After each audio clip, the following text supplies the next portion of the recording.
The cold morning air bit through the thick leather of Lieutenant Karl Bauer's flight jacket as he stood on the grass airfield outside Rouen. His breath plumed in the crisp French air, the familiar scent of damp earth, aviation fuel, and his own cigarette smoke filling his nostrils. It was October 14, 1943, a date that meant nothing special to him, just another mission day. To his left, his Messerschmitt Bf 109G-6 stood poised, its dark gray camouflage slick with a thin layer of dew, the black crosses stark against the paint. The ground crew had already warmed the Daimler-Benz engine. Its low, guttural idle was a sound as comforting to Bauer as his own heartbeat. He was 24 years old.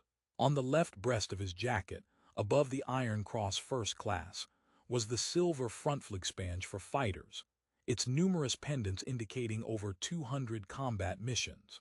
In his mind, he carried the faces of 42 men he had sent spiraling down in flames. 23 Russians, 12 British, 7 Americans.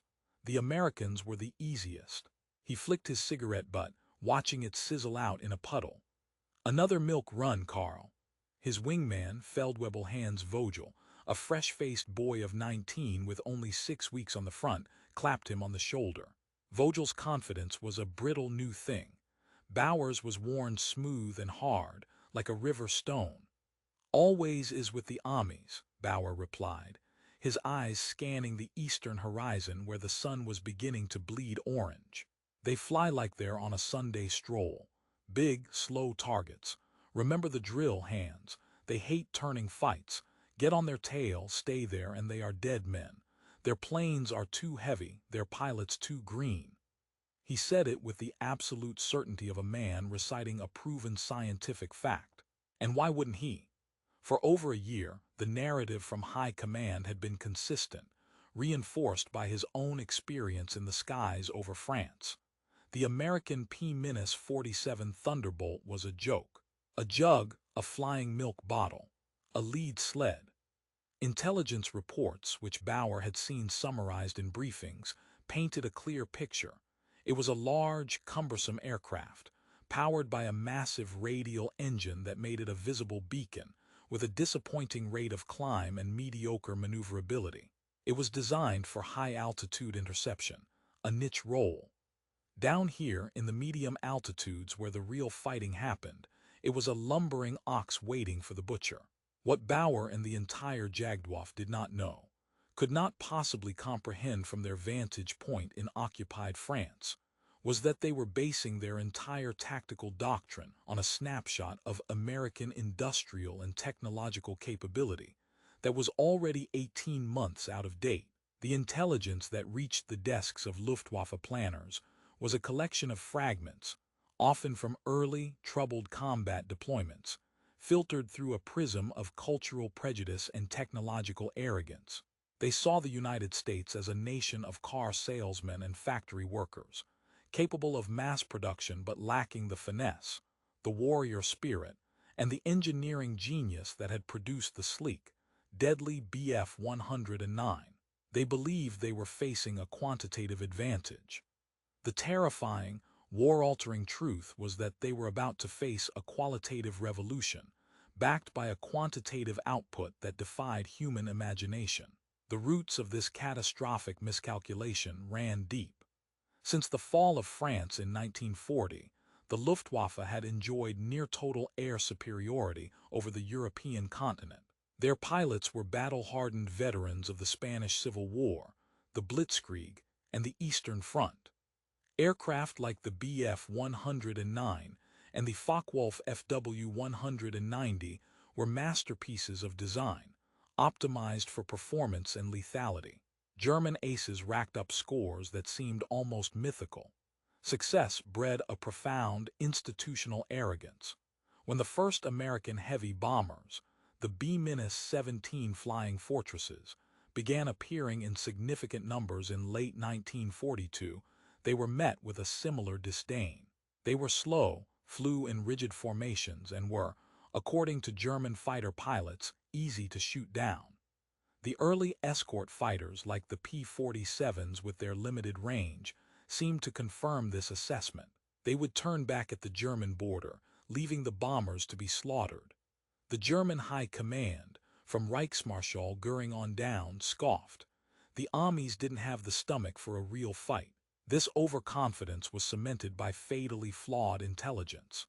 The Abwehr, Germany's military intelligence agency, estimated American aircraft production through a lens of their own industrial limitations.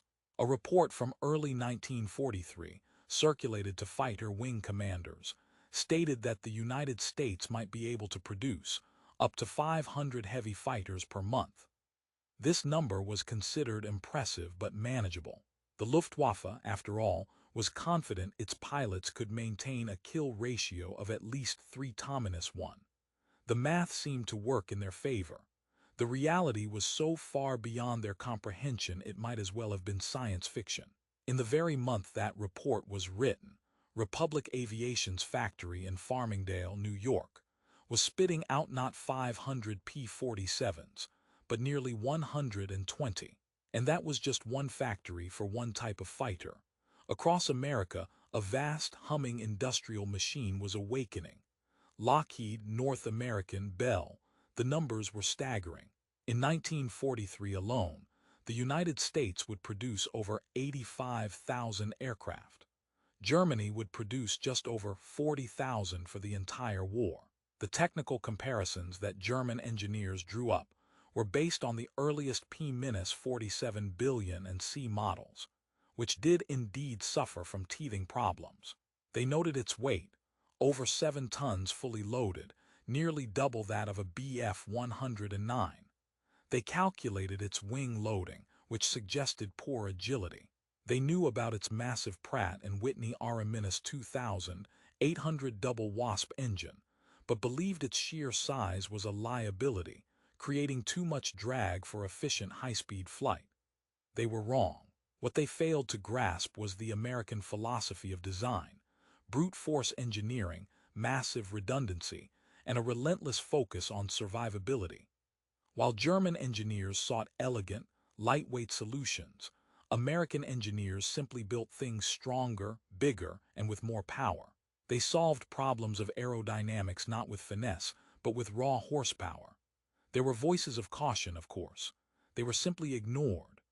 Oberstleutnant Adolf Galland, the General der Jagdflieger, had visited the Western Front and spoken with pilots who reported encountering P-47s that seemed different, faster, more resilient. He had written memos to the Reichsluftfahrtministerium, RLM, suggesting that the enemy's technical capabilities were advancing faster than anticipated. His memos were filed away, marked with comments like, based on anecdotal evidence from stressed pilots. A more alarming report came from a technical intelligence officer who had studied wreckage from a P-47D shot down near Antwerp. He noted evidence of a new, more efficient turbo-supercharger installation and what appeared to be a new, broader-chord propeller. His report concluded that the aircraft's high-altitude performance was likely far superior to current German estimates. That report was dismissed by a general who scribbled in the margin, "The laws of physics have not been repealed in America. A heavy plane cannot perform like a light one." Meanwhile, on the other side of the Atlantic, the American war machine was achieving the impossible. The story of the P-47's transformation is the story of men like Alexander Kartveli, a brilliant Georgian-born aeronautical engineer who had fled the Russian Revolution. At Republic Aviation, Kartveli and his team were not just building an airplane. They were solving a complex series of engineering puzzles at a breakneck pace. The key was the turbo-supercharger, mounted in the rear of the fuselage, fed by ducts running from the engine. It compressed the thin air of high altitude, forcing it into the massive double Wasp, allowing it to develop full power at 30,000 feet and beyond. Early models had problems with compressor stalls and duct failures. Kartveli's team worked 20-hour days, redesigning the ducting, strengthening the mounts, perfecting the intercooler. They were not hindered by a rigid, top-down command structure. They experimented, failed, and tried again with an urgency that a German engineer, bound by strict RLM specifications, would have found chaotic. The results were revolutionary. The P-47D, the model now rolling off the lines in late 1943, was a different beast entirely from the aircraft the German intelligence profiles described. Its RA-2000, 800-59 engine now produced 23.0 horsepower with water injection, compared to the 1,475 HP of the Bf 109G SDB 605. It could reach 433 mph in a dive, a speed that would make the wings of a 109 begin to flutter and tear. It was armed with 850 caliber M12 Browning machine guns, providing a combined rate of fire of over 6,000 rounds per minute. A 2-second burst delivered over 13 pounds of lead onto a target. The aircraft was a flying tank. Its cockpit was protected by armor plate. Its engine was built to absorb incredible punishment, and its construction was so robust that pilots regularly brought them home with chunks of wings and tail missing. American pilots, initially skeptical of the big fighter they nicknamed the Jug, were learning to use its strengths. They discovered it could dive like a meteor. They learned to use that dive speed to disengage from fights they couldn't win. They were developing new tactics, the boom and zoom, using their superior speed and power to make slashing attacks from high altitude, then climbing away before the more nimble German fighters could react. The first, faint tremors of this seismic shift began to register on the German side, but they were dismissed as anomalies. In August 1943, a swarm of FW-190s from JG-26 encountered a flight of P-47s near Brussels. The German pilots, following standard doctrine, climbed to engage. To their astonishment, the Thunderbolts not only matched their climb rate but began to pull away. The engagement report filed by the German squadron leader stated, "Enemy aircraft demonstrated a rate of climb and high-altitude speed not previously documented. Suggest re-evaluation of performance data." The report was forwarded to Luftwaffe Reich, where a staff officer, overworked and skeptical, stamped it unconfirmed observation and filed it away. It was one data point among thousands. Another sign came in early September. A young pilot, Unteroffizier Erich Schmidt, returned from a mission over the Channel white-faced and shaken. He swore he had put over 200 rounds of 20 cannon fire into a P-47 from close range. "The hits were clear, Herr Lieutenant. I saw them spark on the wings and fuselage. But he did not go down, he just kept flying." Bauer had patted the boy on the shoulder. "You probably missed, Erich. It happens to everyone. The stress of combat plays tricks." The possibility that the American aircraft could simply absorb that level of punishment and remain airborne was not seriously considered. The German design philosophy was about maximizing performance with minimal weight. A 20 cannon shell was supposed to be a kill shot. The American philosophy was different. If one bullet can disable you, build the plane to withstand 10. By early October 1943, the pattern was there for anyone with the eyes to see, but the institutional blindness of the Luftwaffe was complete. Loss rates among experienced pilots began to creep up. Missions that were once considered low risk were now resulting in casualties. The comfortable 3-1 kill ratio began to narrow. The whispers in the mess halls grew louder. Yet the official briefings remained unchanged. The P-47 was still described as a capable high-altitude bomber escort, but a mediocre dogfighter, to be engaged and defeated with standard energy-fighting tactics. The greatest military intelligence failure of the air war in Europe was not a failure to gather information, but a catastrophic failure to believe it. On the morning of October 14, all of these threads, the arrogance, the flawed intelligence, the ignored warnings, and the terrifying reality of American industrial and technical might, were about to be pulled taut over the skies of Schweinfurt. For Karl Bauer, it was just another mission. The briefing had been routine. American heavy bombers were inbound. a massive force heading for the ball-bearing factories at Schweinfurt. Their escort, it was believed, would be the usual mix of P-47s and Spitfires, with the Thunderbolts likely turning back at the German border due to their limited range. The Luftwaffe's job was to wait, let the escorts depart, and then fall upon the naked bomber boxes. It was a plan that had worked many times before. Bauer climbed into the cockpit of his Bf 109, the familiar smell of leather, oil, and cordite welcoming him. He pulled on his leather helmet, settled his goggles, and gave a thumbs-up to his ground crew. The Daimler-Benz roared to full life as he pushed the throttle forward, the aircraft vibrating around him. He released the brakes and the 109 began to roll, bouncing gently on the grass field before its tail came up and it leaped into the sky.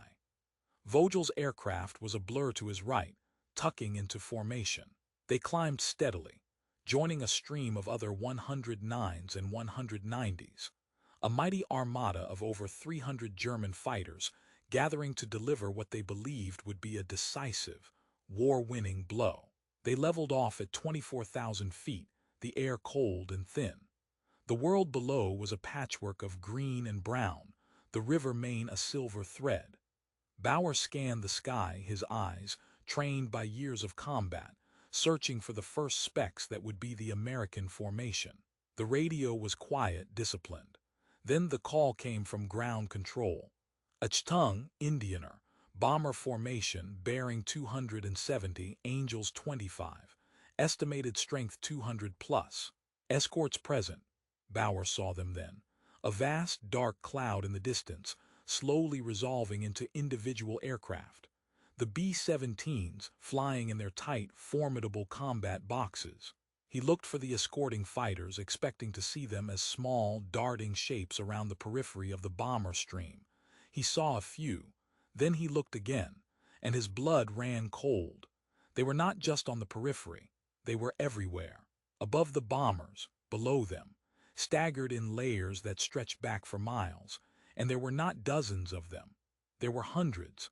A solid wall of fighters, their silhouettes unmistakably those of P-47 Thunderbolts. But these were different. They carried long, cylindrical tanks under their bellies and wings. Drop tanks. The solution to the range problem that German intelligence had deemed insurmountable for at least another year. Mein Gott, Vogel's voice crackled over the radio, the confidence gone, replaced by a thin strand of fear. How many are there? Bauer didn't answer. He was counting, and then he stopped counting because it was pointless.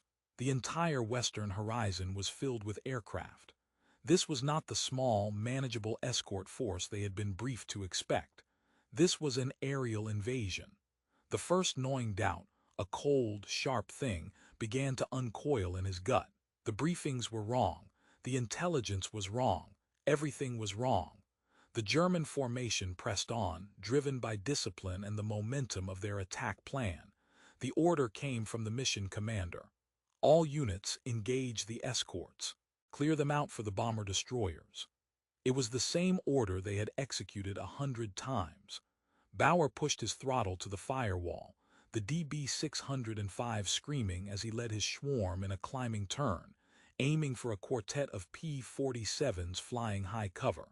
What happened next unfolded with a speed and violence that shattered decades of Luftwaffe fighter doctrine. The P-47s did not try to turn with them. They did not try to run. They did something far more terrifying. They rolled over and dove. Not a gentle descent, but a near-vertical plunge, their huge engines howling, accelerating at a rate that seemed to defy physics. Bauer watched, stunned, as the 4 Thunderbolts transformed from distant aircraft into growing specks of incredible velocity. In seconds, they were past his altitude, still diving, their speed building to over 500 mph. Then, just as suddenly, they pulled out of their dives miles below, trading that insane speed for altitude, rocketing back up to re-engage from a different angle. The energy retention was monstrous. It was a display of power, not finesse. A brutal, overwhelming application of physics that made the Bf 109's graceful agility seem suddenly, fragile. Don't follow them down, Bauer yelled into his radio, the first rule of this new kind of combat dawning on him. They will kill you in the dive. But it was too late for some. He saw a young pilot from another staffel take the bait, nosing his 109 over to pursue a diving P-47. The German fighter strained, but the Thunderbolt simply vanished, pulling away as if the 109 were standing still. A moment later, another P-47, unseen, fell like a thunderbolt from a higher layer, its 850 caliber guns blinking. A torrent of armor-piercing and incendiary rounds shredded the 109's wings. The aircraft didn't break apart, it simply came undone, pieces flying off in a cloud of debris before it cartwheeled into a fireball. The radio, once disciplined, erupted into chaos. Break left, break left. He's on me. I can't shake him. Where did he come from? Sie sind überall, they are everywhere, everywhere. Bauer banked hard, his eyes constantly moving, trying to process the three-dimensional nightmare. The P-47s were using their dive and zoom tactics with chilling efficiency. They would attack in pairs, one making a high-speed pass, forcing a German pilot to brake, while his wingman would pounce on the now energy-depleted target. The 850 calibers made a sound unlike anything Bauer had heard, a deep, ripping, tearing noise like canvas being shredded by giants. When those rounds hit, they didn't just punch holes, they dismantled aircraft. He saw a Focke-Wulf 190 take a 2-second burst from a P-47's guns. The entire tail section separated from the fuselage. He caught a glimpse of Vogel's aircraft. The boy was trying to turn with a Thunderbolt, a fatal mistake. The P-47, despite its size, was holding the turn, its immense power allowing it to sustain a turn rate that the lighter, less powerful 109 could not match forever. Bauer opened his mouth to scream a warning over the radio, but no sound came out. He saw the flash from the P-47's wing roots, a solid stream of fire reaching out.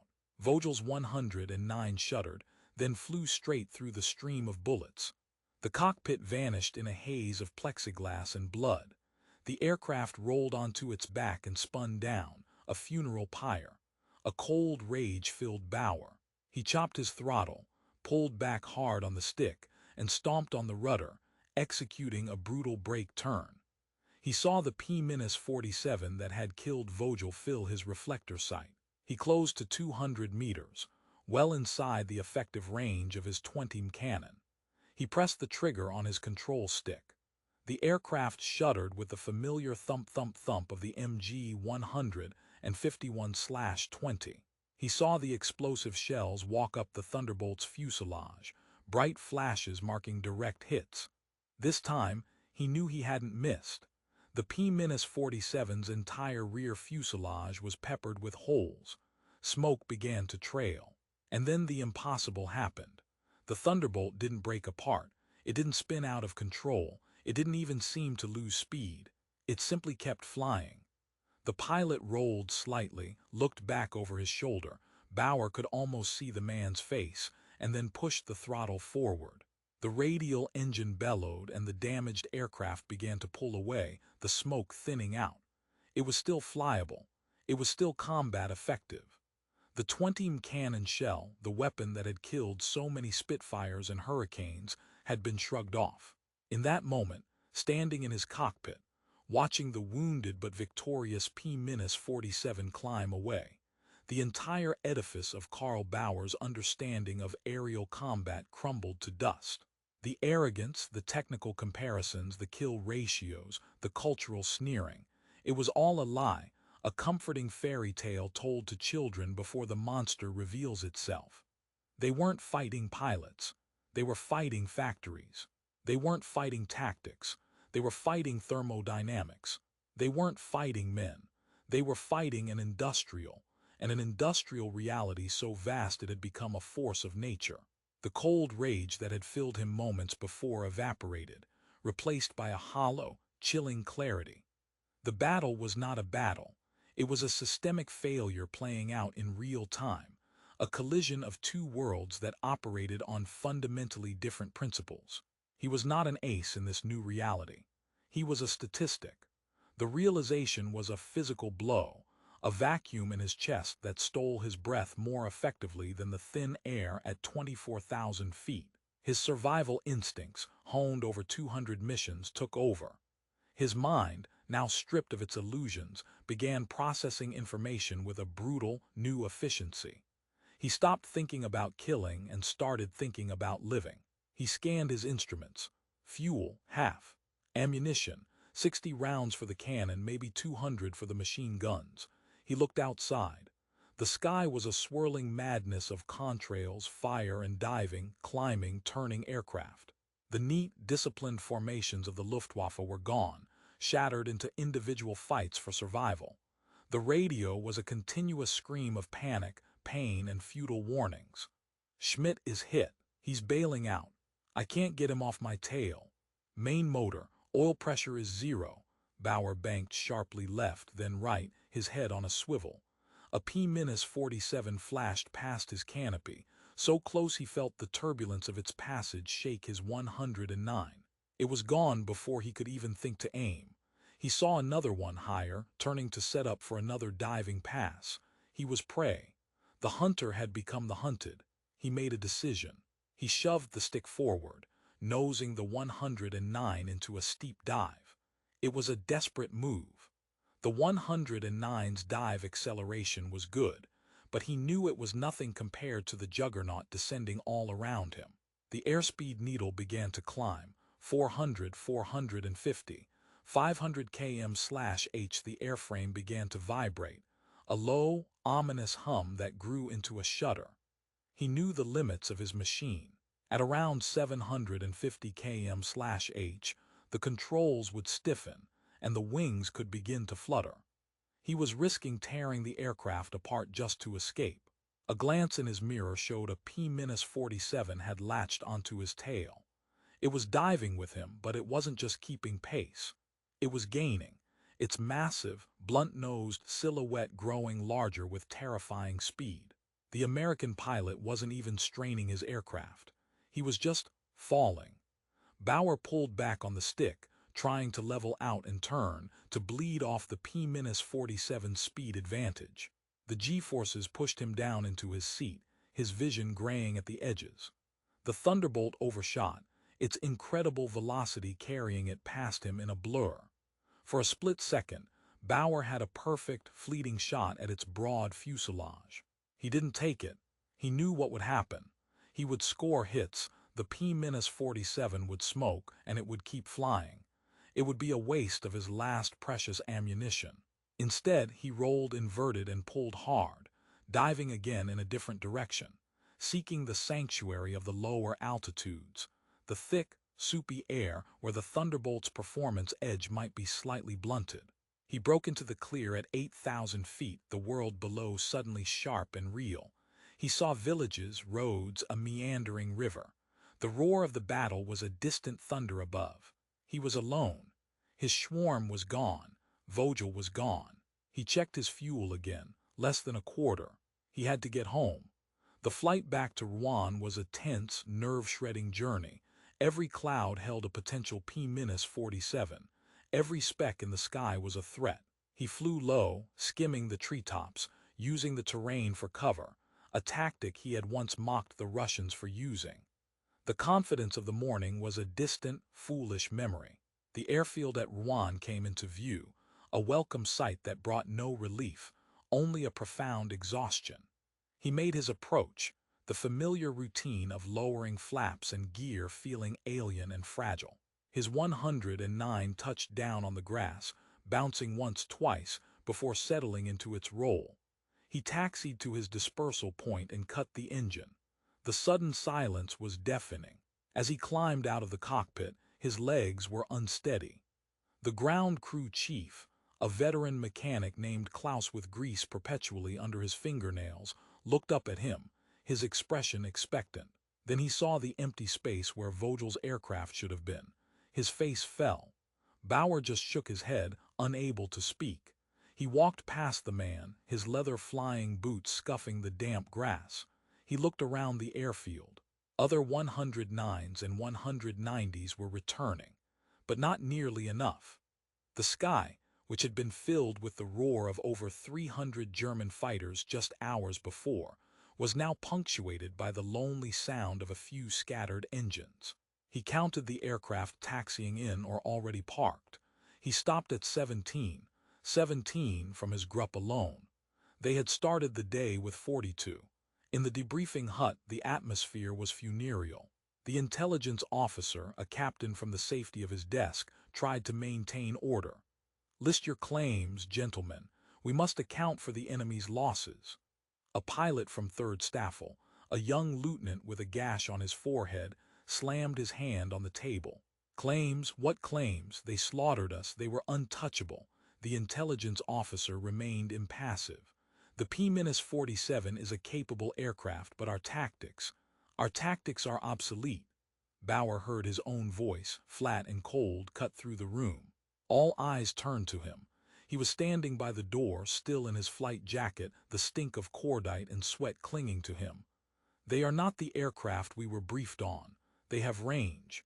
They have speed we cannot match. Their dive performance," he trailed off, the words inadequate to describe what he had witnessed. "They are made of something else. Our cannon shells do nothing." The intelligence officer made a note. "Exaggeration due to combat stress is understandable, Lieutenant. The Focke-Wulf 190s reported some success." "Did they?" Bauer asked, his voice still dangerously quiet. "How many of them returned?" The officer didn't answer. He simply looked down at his paperwork.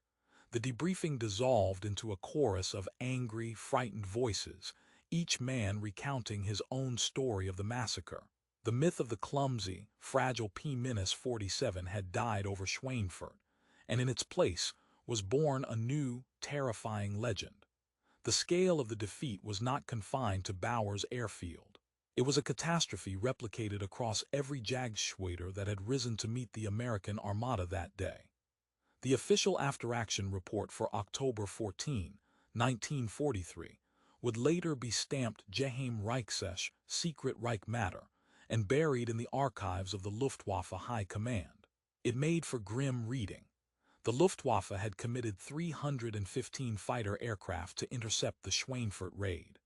Of those, 31 were confirmed destroyed in aerial combat, with another 12 written off due to battle damage. A further 47 sustained significant damage, requiring weeks of repair. The Americans lost 60 B-17 bombers, a grievous loss, but one they could absorb. More shockingly, they lost only 11 escort fighters, the majority of them P-47s. The kill ratio, the sacred math that German strategy was built upon, had not just narrowed, it had inverted. It was now the Americans who were achieving better than 3:1 ratios. In the weeks that followed, the pattern solidified into an unbreakable, grim routine. The milk runs were over. Every mission into the bomber stream became a deadly lottery. The comfortable 3:1 kill ratio the Luftwaffe High Command had banked on evaporated. In the first 6 weeks after the introduction of the long-range P.D. with drop tanks, the Luftwaffe lost 342 fighters in the defense of France and the Reich itself. The American fighter pilots, once derided as bus drivers and factory workers, were learning their trade with a terrifying speed. They perfected their boom and zoom tactics, using their Thunderbolts not as dogfighters, but as energy-controlled assassins. They would dive from 30,000 feet, their speed bleeding past 500 mph, make a single, slashing attack, and then use their kinetic energy to climb back to a safe altitude, immune to the slower climbing German fighters. The tremors of this seismic shift were felt far from the skies over Europe. In a dimly lit laboratory at the Messerschmitt works in Augsburg, a senior engineer named Dr. Ernst Schmidt stared at a set of blueprints for the new Me-209, a proposed successor to the 109. The performance projections, which had seemed so promising just months before, now looked hopelessly inadequate. He had on his desk a classified report, compiled from intelligence gathered from crashed P-47s. He read the numbers again, his mind rebelling. The R-2800 engine's power output, the weight of the airframe, the thickness of the armor plate behind the pilot's seat. It was an engineering philosophy that was alien to him. German design was about finesse, about shaving grams, about achieving perfection through minimalism. The Americans had built a sledgehammer, and they were using it to smash the delicate watchworks of the Luftwaffe. He remembered the words of a young pilot he had interviewed in a field hospital, a boy who had been shot down by a P-47. "Herr Doctor, I hit him. I know I did. 3, 4 times with the 20, he just flew away." At the time, Schmidt had dismissed it as the ramblings of a traumatized boy. Now, looking at the specifications for the P-47 self-sealing fuel tanks and its multiple structural redundancies, he understood. The American plane was not just built to fly, it was built to survive. This was not a failure of German engineering. It was a failure of German philosophy. The shockwaves reached the highest levels of command. In the opulent halls of Hall, Reichsmarschall Hermann Göring received the loss reports for October and November. His face, once jovial and boastful, was pale and puffy. He summoned General der Jagdflieger Adolf Galland to his office. The meeting was tense. "Galland, what is happening?" Göring boomed, waving a sheaf of papers. "These losses are unacceptable. My pilots are the best in the world. How are these car mechanics beating them?" Galland, a pragmatic and brilliant fighter leader, stood stiffly. He had warned them. His memos had been ignored. Now the reality he had foreseen was here. "Herr Reichsmarschall," he said, his voice carefully neutral, "we are not fighting car mechanics. We are fighting the output of the Ford Motor Company. The P-47 is not the aircraft we were told it was. It is faster, tougher, and now it has the range to escort the bombers to their targets and back. Our pilots are dying in obsolete aircraft." "Obsolete," Göring spluttered. "The 109 is a masterpiece." "It was in 1940, Galland replied. "The war has moved on. We need a new fighter. We need the Me-262. "The jet is not ready," Göring snapped. "And the Führer insists it be used as a bomber. No, we will win with what we have. The spirit of the German warrior will prevail." Galland left Hall that day with a profound sense of despair. The technological gap was now a chasm, and the leadership was refusing to look into it. The institutional arrogance that had been their greatest strength was now their most fatal weakness. Meanwhile, the perspective from the ground was even starker. Unteroffizier Friedrich Müller, a panzer grenadier stationed near Calais, wrote in his diary on November 20, 1943, "The sky used to be ours. Now it belongs to the Amis. They fly over us with impunity every day. We watch their contrails crisscross the blue, and we know they are looking down on us, taking pictures, planning. We are rabbits in a field, waiting for the hawk to strike. The officers tell us our flak will protect us, but the flak guns are silent. The Jabos, the fighter bombers, come in so fast there is no time to aim." The P-47s, having achieved air superiority, were now being used in a ground attack role. Their .850 caliber machine guns were devastating against trucks, trains, and even light tanks. Their ability to absorb ground fire made them terrifyingly effective. The German soldier on the ground, once protected by the invisible shield of the Luftwaffe, was now exposed. The impact was not confined to the Western Front. The desperate need for fighters in the West forced the Oberkommando der Wehrmacht to strip squadrons from the Eastern Front. In January 1944, JG-52, one of the most successful fighter wings on the Russian front, was ordered to transfer 2 of its Gruppen to the defense of the Reich. The result was immediate. The Soviet Air Force, which had been slowly gaining parity, suddenly found the air cleared of experienced German pilots.